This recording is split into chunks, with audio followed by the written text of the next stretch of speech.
this video, odds are you are always focused inward on how you feel and what you're thinking. So today on Recovery Monday, episode number 15, we're going to talk about how to recognize that and some ways you can begin to change your focus. So let's get cooking.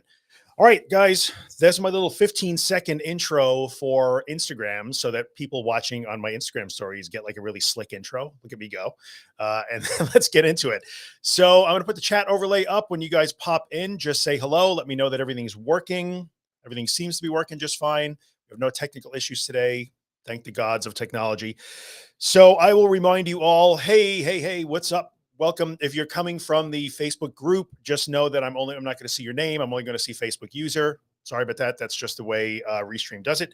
So we are doing another Recovery Monday. This is episode 15. We've been doing this for 15 weeks. Can you believe it? So, and we will continue to do it until we are through this book. So we are essentially teaching recovery lessons out of this book every Monday here at 2:00. If you don't have a copy of The Anxious Truth, then you can get that on my website. I will put that up on the screen right now. So if you need a copy of The Anxious Truth because you want to follow along, you can get it right there, theanxioustruth.com/books. And before we get cooking, I will remind you, if you have not subscribed to The Anxious Morning, which is my new email newsletter and podcast that comes out every weekday morning, hop on over to theanxiousmorning.email and check that out. Everybody is digging it. Anyway, welcome everybody. We're up to about 30 people here. We're not quitters. Love it. Okay, so let's see here. Welcome everybody. Hello, Long Island neighbor. How's it going? Love it when I have local people pop in. That's always a good thing. Let me close this. So let us see. What do we got going on here? I'm just going to see who's here. All right, let's get cooking here. So let's talk about focus. Today, we are talking about changing your focus. If you're watching me, like I said in the intro, the odds are well, you know what? I'll start this video just like I started this chapter in the book, which is I'll ask you, over the last 2 hours, tell me how much time you have spent thinking about how you feel, like physically, your symptoms and what you're thinking. So over the last 2 hours, I would bet that if you're watching, a considerable amount of the last 2 hours have been spent focused inward on how your body is feeling, what sensations you're having, and what thoughts you're having. This is really super common. Like people in the grips of an anxiety disorder have an almost obsessive drive to focus inward all the time. How do I feel now? What are my symptoms feeling like? What am I thinking? Am I thinking those thoughts? Are they going to come again? How can I get rid of them? How's my heart beating now? Am I dizzy now? How are my legs working now? So it becomes really an obsession with how you're feeling all the time.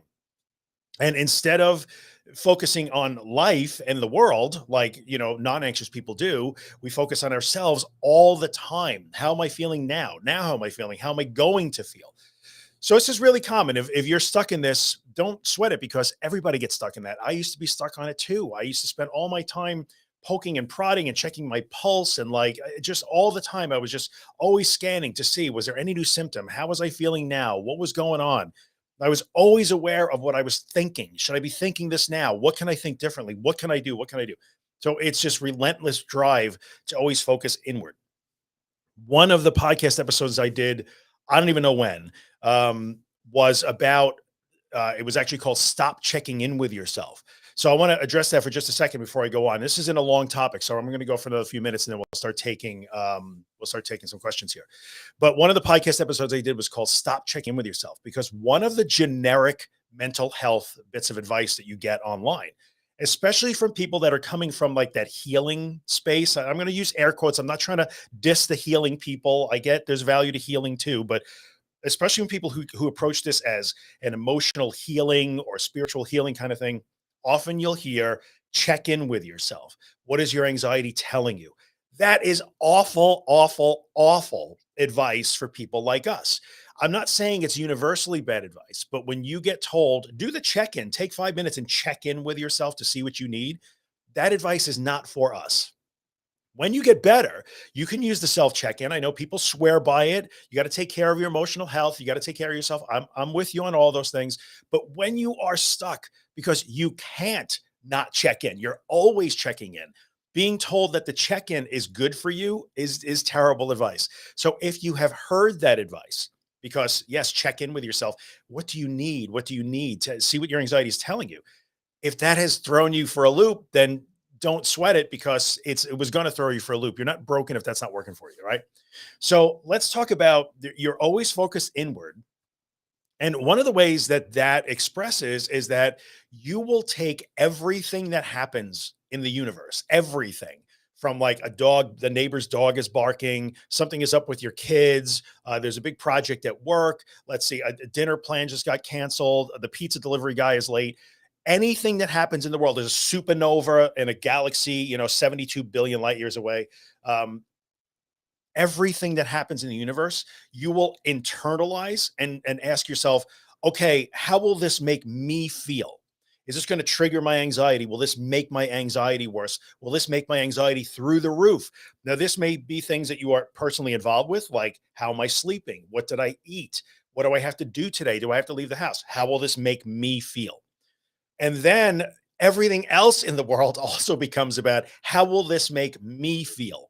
If my kids are acting up, how does it make me feel? Me. So your anxiety, not because you're selfish, you're not in any way selfish. That doesn't make you a selfish person. But another podcast episode that I did was about the selfish nature of an anxiety disorder.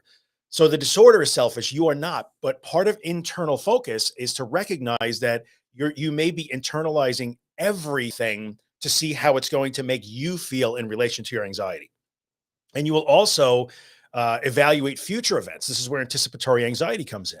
If you have something coming up that you're going to have to do, or something is going to place some demand on you, no matter how small that demand may be, you will internalize that as, well, how is that going to make my anxiety react? Is that going to bring my anxiety up? Am I going to do it? Am I going to panic? So very, very common also. So one of the I want to touch on two other things. I'm going to talk about distraction for just a minute, and then we'll get into some comments and questions, right?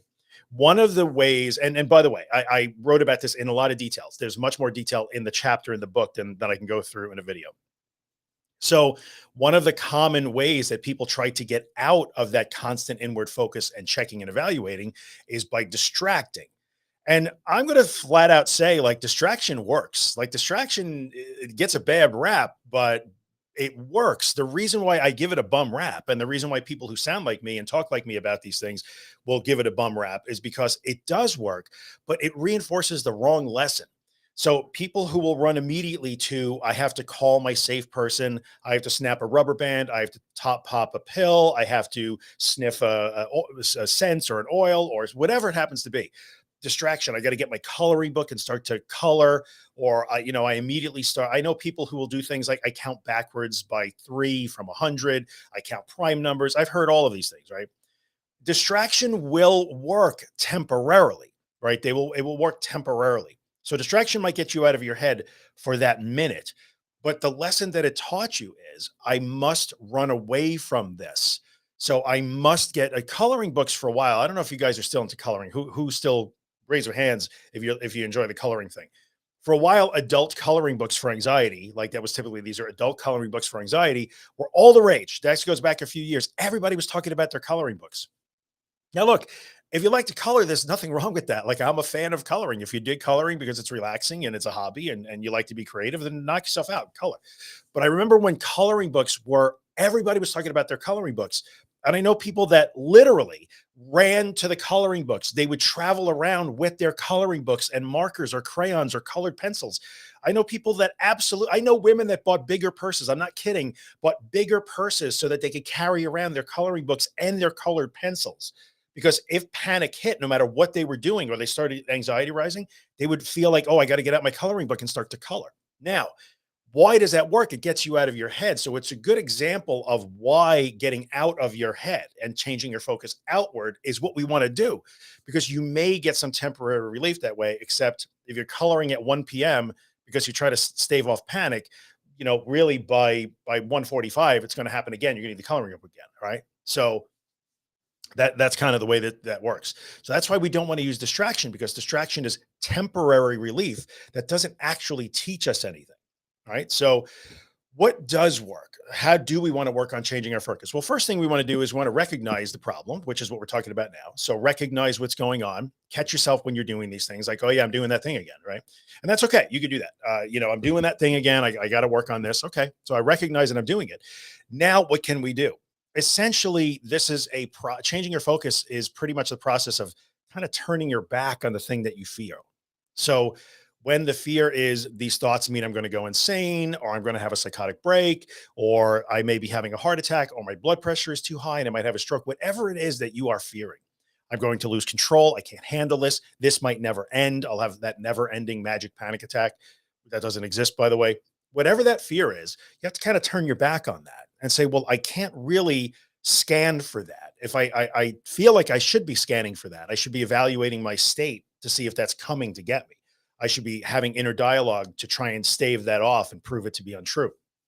But really and truly, you have to kind of leave that and turn your back on it. Right? You have to turn your back on that.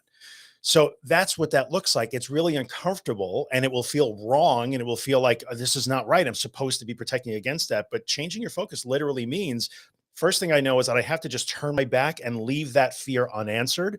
And then I'm going to find a way to engage with the outside world the way non-anxious me would do. What would I be doing right now if I wasn't in the grips of all these intrusive thoughts? What would I be doing right now if I wasn't having a racing heart and feeling dizzy, or my stomach wasn't in knots? What would I be doing? I'm going to do that. Sometimes you don't necessarily even remember what that looked like, which means you're going to have to start to try.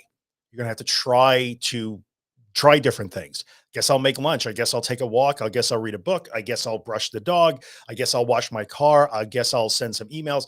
Whatever it is, you might not know what that looks like because maybe you've forgotten. And that's okay. Just try different things. So you're pretty much just going to, disengage with that fear, turn your back on that and engage outward. And every time that anxiety starts to pull you back in, like in The Godfather, every time I think I'm out, they pull me back in. You're just going to have to keep repeating, like, nope, I don't have to scan for this. I don't have to have inner dialogue about this. I can work on making my tuna salad right now. All right. So just a quick recap before we get into some of the comments and the questions, which we can do right away. The disorder will have us continually in a state of inward focus, almost obsessively. We're constantly focusing on how we feel and evaluating our state, our mental, our emotional, and our physical state, because we think that keeps us safe. We're trying to guard against that bad thing happening, which would be panic or anxiety or whatever you think the bad thing is. We will take everything that happens in the known universe, internalize it, and then evaluate it based on how it makes you feel. How will this make me feel? Then you may try to get out of that cycle by using distraction techniques, which will work, but only temporarily. And then you have to keep going back to them again and again and again. And so what we really want to do is start to understand that the process of changing my focus from inward to outward will be to start to engage with the world the way a non-anxious person would, and leave that fear in the background chattering at me. That it's going to be right in your ear. Got to hear it anyway. That's why we don't try and distract from it. We're going to hear it, but we're going to engage elsewhere even while we hear it. So that's what we got. That is basically what this chapter is. What chapter of the book that is this? I don't even know. This is lesson 3.3, because the book is broken into 5 chapters, each of which has a bunch of sub lessons in it, right? It's kind of organized as if it's a course, like you're taking a course, basically. So that is the deal on changing your focus. That's the big overview. That, like I said, there's more detail in the book if you read it, but that's what's going on. All right, so let's go through. Anybody have any questions on this sort of stuff? So I'm going to scroll back to the top here. Look at this. I'm 15 minutes in and getting into comments already. I love it. Let's see. Questions. Anybody? Who is guilty of distraction? Who's guilty of that stuff? I saw some of the coloring books things pop up. When I mentioned coloring books, yep, all the time. Okay, 0 only because I've been watching Staged. I don't know what Staged is. So you haven't been focused on yourself. I'll put this up on the screen. I'll have to Google that now. Maybe that's something that I'm missing. I'm out of the loop on Staged, man. But there you go. So you have not, this is good. You have not been focused inward on yourself at all, because you have been outwardly focused on this program that you like. Clearly it's entertaining, it's keeping your interest, and so your interest is what's going on in the program, not what's going on in here. That is a perfect example. And I would say along those lines, the last 14, somebody, I see we have Stage fans here. Colleen jumped in on that. I'm gonna have to check it out. One of the things that I always try and teach people too is think about the times, because it does happen even for the most anxious person in the most distressed situation, right? It does happen where things come up during the day, and you will get a few minutes here and there where you do accidentally start to focus on something else. It's an accident because you're trying to stay focused inward because you think it keeps you safe, but something comes up, you get into something, you forget that for a second, and all of a sudden you discover, oh, wait a minute, I just had 3, 4, 5, 10 minutes where I wasn't focused on myself. So think about how that feels, because I know you have a few minutes like that here and there throughout the day. That's what you're going for. That's what you're going for. Um, so there you go. That episode, Stop Checking In With Yourself, actually, because I know Allison threw that up there. I don't remember what episode it is. If you go to theanxioustruth.com, there's a search function there in the menu. Just hit the little search glass, the magnifying glass, and you can search for what you want. Search for check-in, stop checking in. You'll find it. That episode generated quite a lot of dialogue with some of my mental health friends that are not necessarily anxiety specialists, and they were really didn't like that I said that. The check-in, you got to do the check-in. I'm like, no, you don't understand. These people can't stop checking in. So let's see here. Okay. I'll throw this up on the screen. I guess we'll address this somehow or other. You know what? This is a little bit meta. So a little bit, let's go a little meta here. So we are taught today, we're talking about inward focus and always focusing inward and being obsessed with how you feel always. And how will this make me feel? How will this make me feel? And invariably, when I do these videos, when I do any live video, and whether I'm doing it by myself or I'm doing it with Josh or Kim or whoever, or Lauren, and it's people can ask questions, invariably people will completely ignore what the topic is and go right to tell me about my thing. I have it. I need to know about my thing. Forget the topic. I'm not angry about that, but this is a perfect example of that. I start screaming for help and I get out of the car. I lose control. This is a perfect example of I'm trying to actually address a thing that would help with that. But instead of paying attention to that information and maybe taking the lesson, I'm not angry. I'm not picking anybody here because I don't know who that is. But nope, I'm just going to go right back to the thing that I care about right now, like my thing right now, my thing. So it is a good example of how the disorder will literally grab your attention and drag it wherever it wants to go. Um, it's just not that's not a good way to live. That's terrible. I don't want anybody to live that way. I used to live that way, but it will literally drag you around. And no, I'm going to tell you where you're going now if you let it. So completely ignoring sometimes the topic and jumping in with, nope, I got to answer my question. My question. That's a perfect example of how the disorder will keep you focused on how you feel and what is scaring you right that minute all the time. There's a really good illustration. So again, I'm not picking on whoever asked that question or made that statement because I can't even tell who it is, but it's just a good illustration of how this works. If you were not anxious that way, then you would probably not be thinking that way. You would not do that. You would be maybe paying attention to like, what is this crazy guy saying? Or you wouldn't need to be watching the video, which would be great, but it would be a little different animal. So let's see here. The supernovas are hard to ignore. I mean, that is true. Bethany points that out. We all love a good supernova. I know I want to pay attention to them. All right. So this is a good one too. I've done enough checking on me to last the rest of my lifetime, which is true. I got to tell you. So for folks like us, when I was able to start to break that habit and I was doing better on a consistent basis, and I would find that those times when I would go, longer and longer without checking in with myself, oh, it was the greatest thing ever. It was like winning the lottery. It feels so good when you get relief from that, in a big way. So let's see here. I see that we have a bunch of people who raised their hands on the coloring thing. It's hard to let's throw the coloring distraction thing up here. It's hard to color when you're so anxious you don't even want to sit down. Okay, that's pretty fair.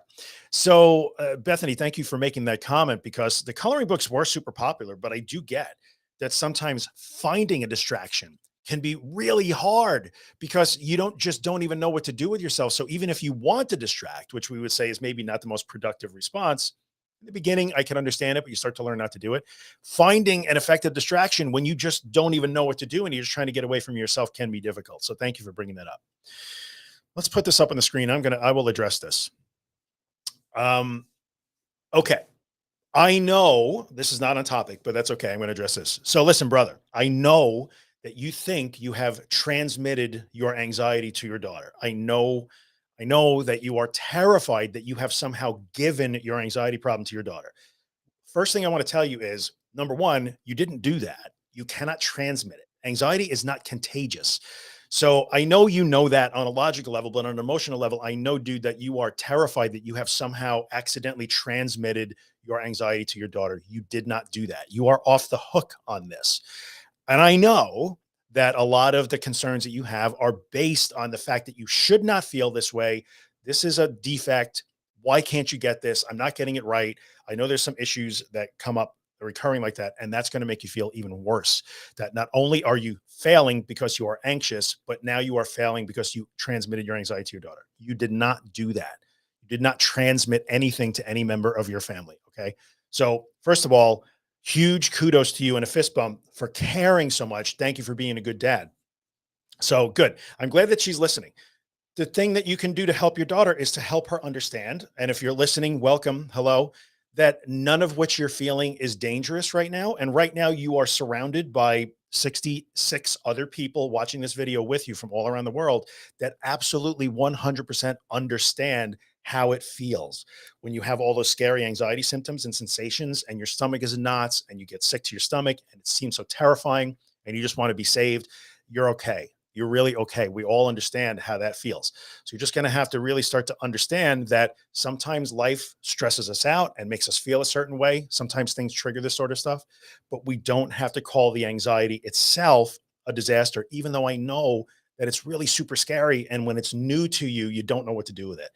So just your dad knows, all right? He knows. He's been hearing all of these things. And just because he may struggle now and then doesn't mean he doesn't know. So he will be able to give you some good information and point you at good information. Take it and understand you're surrounded by people who know what that feels like, and you are not in any danger. I promise you.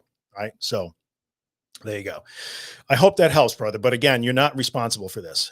You're a good dad. Thank you for caring. Um, I've been practicing mine. Okay, let's see. Pop through. Let's keep going here. This is good. We got extra time for comments. I'm loving it. I've been practicing mindfulness through the day, and it's easier in the morning, but as soon as it gets dark, my anxiety shoots up. Okay, let's address this. This is a good question.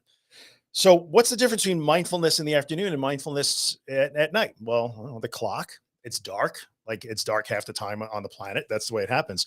So, the first thing that I would tell you in that situation is like, well, my anxiety shoots up. Okay. Well, it sounds like you're hoping that the mindfulness is during the day is meant to keep you at a low level. You're welcome. You're welcome, my friend. Don't worry about it. It's going to be okay. I promise. Um, so back to the mindfulness during the day thing, you're trying to get the mindfulness to bring you down and like, all right, I need to, this is going to calm me and keep me cool.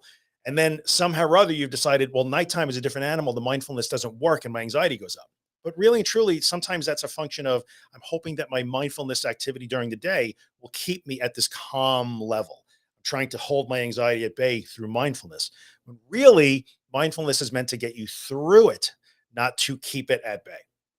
So even though it's dark out and you've decided my anxiety goes through the roof, it triggers at a certain time when it gets dark.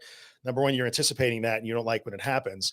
But when it does happen, you just have to use the same routine that you're using during the day. It just means you're going to do it while you're uncomfortable, and you will learn that you can actually move through that. It doesn't matter what time of day it is. So a lot of times it's just that's an expectation thing, right? This is good. I got to put this up. Grease Belly Garage, one of my favorite YouTube names. I'm going to call you GBG. It's important practicing changing your focus when you're not anxious. Thank you. Thank you, dude. This is huge. It is a huge thing. You guys hear me talk about meditation practice, mindfulness practice, breathing, progressive muscle relaxation. I talk about it all the time. It's all over this book. Like I have a chapter in here about learning new skills. If you go to the anxioustruth.com/skills, you'll find I've linked tutorials on basic meditation and progressive muscle relaxation and diaphragmatic breathing. The reason why I tell you guys to do that is not because I want you to become expert meditators or I'm trying to turn you into mindfulness gurus. I don't care if you become mindfulness gurus or not. We're learning how to focus our attention, right? In this situation, meditation and mindfulness are attention training tools. This is how we exercise our attention muscles, our focus muscles. And so when we need to, I can flex that attention muscle and put my attention where I want it, as opposed to where the anxiety is trying to drag it. All right. So that is a really, really good point. If you don't practice those things or you never take them on, and then you hope that when the shit hits the fan, you can magically relax and breathe and be mindful and it'll go away, you're going to be super disappointed because it doesn't work that way. So you got to practice when you're feeling good so that you can use those tools to move through the times when you're not feeling so good. Really important, really important. But I know for a lot of people, look, I got to tell you, I'm not a big fan of like, I didn't want to do that stuff. I didn't want to do it. I had to learn by trial and error that, oh, if I refuse to do it because I'm stubborn, I'm a stubborn mofo. So I'll be like, I don't need to practice. Practice. Pfft. I'm that guy. Like I never practiced, I never studied, I still did really well. So I'm like, I don't have to practice anything. I learned the hard way. Like, oh no, I guess I actually do have to practice. It sucked, man. Um, so practice when you're feeling good. Okay, so let's pop this up. JJ, sensory motor OCD. You can't stop noticing a numbness sensation. That's okay. I'm not in any way an OCD expert, nor would I claim to be, but I'm pretty sure that my qualified OCD therapist friends would probably tell you in this situation, and you should always seek those people out, that it's okay that you notice it. The problem is not that you notice it. The problem is what you do after you notice it. Right. So noticing it is okay. Even when you are, trying to disengage outside, which I'm sure you've probably been taught if you're working with an OCD therapist, they're trying to get you to engage elsewhere while you feel that. You will still notice it. It's okay. You're not trying to make the noticing go away. Okay. Um, People do. All right. I'll throw this out here. Let's see here. Colleen, what's up, Colleen? My fear is I'm sure people with health anxiety do have heart attacks. How do we know when it's appropriate to go seek help? Okay. That's fair. So in this situation, if you want to talk about, focus, your heart anxiety, or some people will call it, or call it cardiophobia now, will continually want to bring you back to that. Continually want to bring you back to my heart. How's my heart doing now? Is it racing? How do I feel? Do I have any pains that indicate a heart problem? What are the odds? Let me read about healthy people who have heart attacks. Let me try and get a grip on this. It will always try and bring your attention back there, right? Here's reality. It is true that I raised my hand and being a stubborn mofo. Yeah. Join the club, brother. I had to learn some hard lessons in recovery. I really did. Um, but here's the deal on that. Like nobody gets 100% guarantee. Nobody. If I think even if I could be the world's greatest cardiology right now, Colleen, I would not be able to offer you a 100% ironclad assurance that nothing will ever happen to anybody's heart, including yours. We don't know that. But right now, nothing is happening to your heart. Nothing is happening. And it becomes an uncertainty intolerance problem. That's really what this is. So the health anxiety is the intolerance of uncertainty. If you cannot get 100% guarantee about your heart, then it's nothing. 0.0001% chance that you may suffer a heart attack is too much for you. So we are swimming in uncertainty all the time. We live our entire lives absolutely immersed 16 feet over our head in uncertainty. And most of the time we don't care. But you've latched onto one area where uncertainty is intolerable. So you really got to work on that. It's not about being assured that your heart, nothing will happen to your heart. It's about that. It's about the uncertainty. Okay. Let's see here. I'm going to scroll down a little bit. Let's see. Does changing the focus to, I'll throw it on here. Yes. This is about rewiring your brain. Does changing your focus to outward rewire the brain to ignore the inward focus? Because that seems like what's happening to me. Yeah. I mean, a lot of times we use the term rewire your brain. And technically, like if you had a neurologist here or somebody who's involved in neuropsychology, probably say, yeah, that your brain literally does rewire itself. We know this to be true. People who suffer head injuries or have strokes learn to do things again. They learn to walk again. They learn to speak again. They learn to use their hands again. It's your brain is amazing in its plasticity. It does literally rewire itself. So when certain connections are interrupted, it will make new connections. So it does literally rewire. Essentially, the process that you're going through is when you keep turning your focus outward instead of inward, you allow that worst case scenario to be there without addressing it. The inward focus is trying to stay safe from the disaster, right? When you allow it to just, all right, I'm going to have to surrender to the disaster, and I guess I'll have a heart attack while I'm eating lunch, and then you don't have a heart attack, and then you don't again and again and again. You essentially are learning, oh, there really was no danger. That's what that is. If you want to call that rewiring, yeah, probably, technically, probably. So let's see here. And the follow-up answer, Colleen, how do you know when to seek help? If you have already been seen by a doctor, by a cardiologist, you've had your heart tested, everybody tells you that it's okay, then you're good. Then there's no more help to seek. There's no more help to seek. And understand that people who legitimately have physical impairments like heart attacks, they know. People who have heart attacks know that something is wrong. The difference is I know I feel something is wrong and different about my body versus I'm afraid that something might be afraid with my body. All right. That's the difference there. Oh, David Tennant is on stage. David Tennant was my favorite Doctor Who, by the way. I'm not a huge Doctor Who fan, but getting there. Let's see here. No, no, no, no. Okay, let's see here. I'm gonna scroll, scroll, scroll. I walked in right at the right time. You're in a good place. Thinking about with the kid. Getting rid of my. Okay, this is good, Jenny. Thank you for bringing this up. Fitbit. This is a guy wearing an Apple Watch, so I kind of get that. My mic is holding it up. Getting rid of my Fitbit really helped me with heart rate anxiety. I was fixated on those numbers. If you have heart rate fixation, then a Fitbit or an Apple Watch or any of those things, oof, that's rough. That is essentially just pouring gas on that fire in a big way. In a big way, right? So let's see here. I will throw this up here. You're asking two different questions, my friend. My opinion to stay your is your opinion to stay in the car and screaming.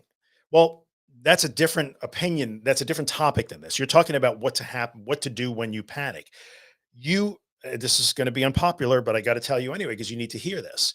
In between the moment where you feel, "Oh my god," that first flash of fear, and the moment that you begin to scream, then you actually make a choice. So one of the emails that I had last week on the anxious morning was that the power that we find when we recognize that even though that's a tiny little space that's only a couple of seconds wide, you do actually have the power to make a choice there.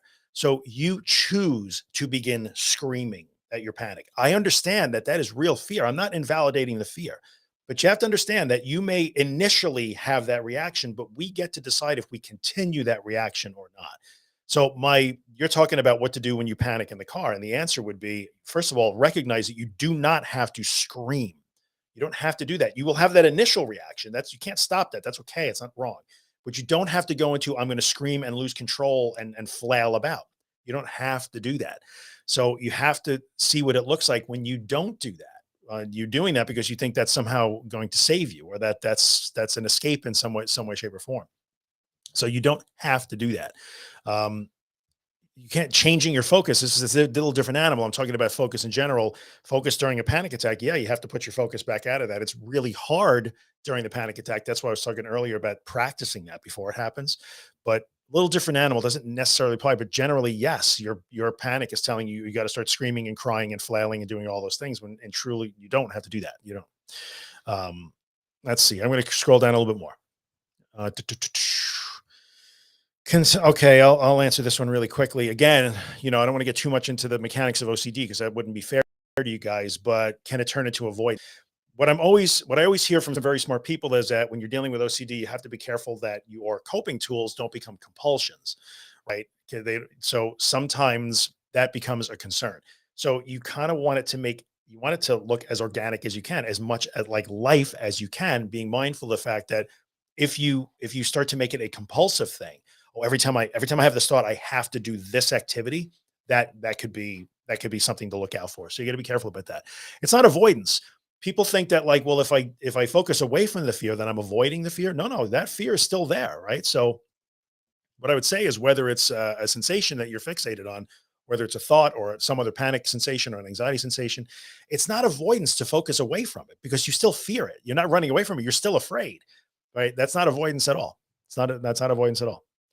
Let me scroll down a little bit more here. Okay, I'm going to throw this out here.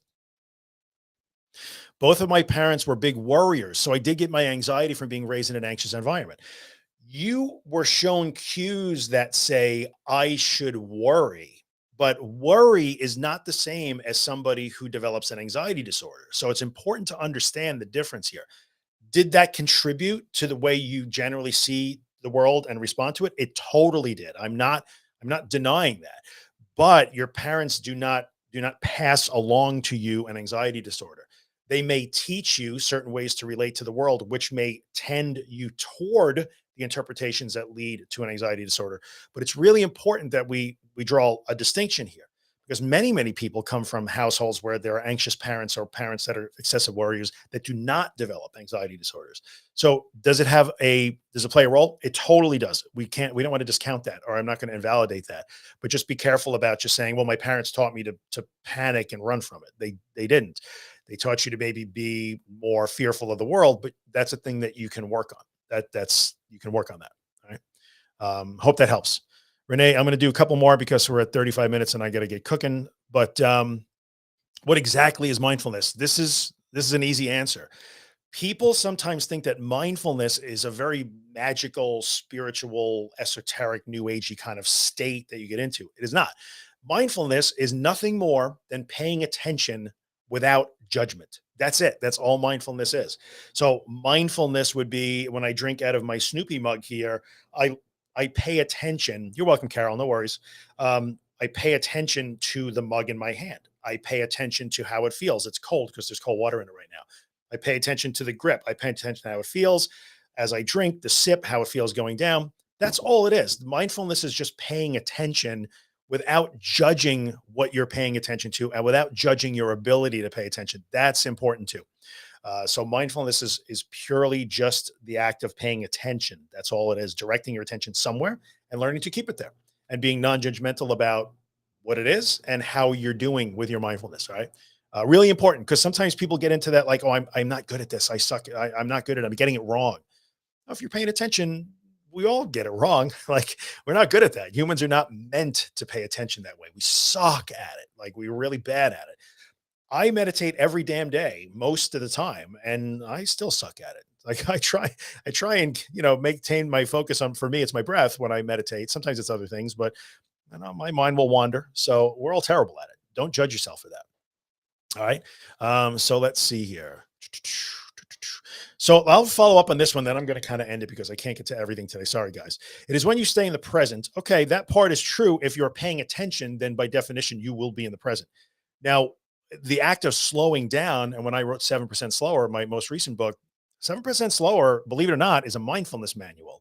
It just takes the mysticism out of mindfulness because this statement, instead of fearing the past and worrying about the future, we do not qualify mindfulness. So I would take that part away. It is staying in the present. How do you stay present? You slow down and pay attention, and that's it. So we don't qualify it as we enter into a state where we're not worried or we're not concerned or we're not thinking certain things. We might think things, we might worry, that's okay. That is a very important part of mindfulness practice is understanding that there's no specific state that you're after. All right. Anyway, guys, I'm sorry I couldn't get all of them. What if I could, but we're at 36 minutes and I got a boogie because I got stuff coming up in about 20 minutes I have to be ready for. So thank you so much for coming by. I love doing these. Next week, we're going to do, I don't know what the next chapter is in the book. Let's look. How about we look? Because it's right in front of me, so I can do that. Okay. Lesson 3.4. Next Monday, we are going to do stop avoiding going into fear. We're going to talk about why avoiding is no bueno. So that will be next Monday, the same bat time, same bat channel. We got a bunch of these. We're going to be doing this into the spring.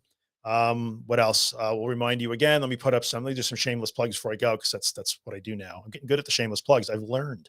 So if you want to read along and you don't have this book, The Anxious Truth, you can go right there to the URL that's on your screen, theanxioustruth.com/books. All my books are there. And if you have not subscribed to The Anxious Morning, which is a free email newsletter that comes out every morning with a little 3-minute podcast attached to it, go ahead and do it. Theanxiousmorning.com or theanxiousmorning.email. Everybody is digging it. And I am going to tell you flat out, I have produced a lot of work in my time doing this. Those email newsletters in the morning and the podcast, that is the best work I have produced to this day. I'm going to go on a limb and say it. That is the best work I have put out to date is The Anxious Morning. What does this put? Do I put this on my Instagram? I will put it on my Instagram. So these videos stay in my Facebook group, on my main Facebook page, on my YouTube channel, and I do post them to Instagram. So in about an hour, it will go up on my Instagram and it will stay there as part of my video feed. So thanks guys for coming by. I will see you next week. Have a good one.